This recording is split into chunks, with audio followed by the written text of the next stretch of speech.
Let's get into it. Matt Canavan, Nicholas Rees, both join us now, passionate about their politics, passionate about their country, and there's a lot to get to with both of them this evening. Lads, lovely to see you.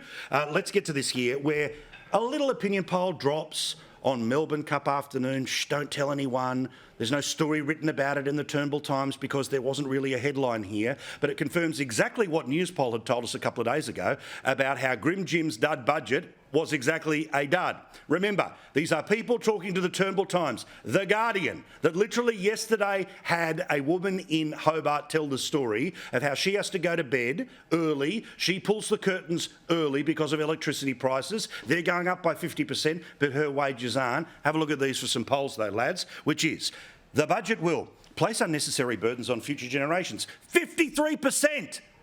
Will help relieve the cost of living pressures. 25%. How was the budget for you personally? Good, 16%. Bad, 38%. And Matt, how can I not start with you? The Grim Jim, well, these are difficult times. Difficult times. Did I mention difficult time? They are difficult times. Time for a new script and time for some action.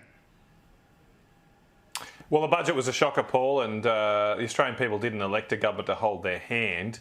They elected a government to have a plan and to have some solutions. And the worst thing that Grim Jim has done over the past week is he's been pretty good. I'll give him marks for identifying the problems. Yes, we've got high debt, we've got inflation, the world economic environment's looking a little shaky. But, you know, we don't need a political commentator. If Grim Jim wanted to apply for Alan Kohler's job on the ABC, he could have. He's actually the nation's treasurer. He's got his hands on the levers. He's come with no solutions. He's identified all the problems last week in the budget, but absolutely zero solutions. All last week's budget was implementing Labor's election promises, and things have changed a lot since then, and they're just not keeping up with the times. And I don't know where Anthony Albanese has been. He just seems to be asleep at the wheel the last 6 months. Doesn't seem to be in charge. Has more photo snaps with his dog than he seems to actually be reading budget papers and across the detail.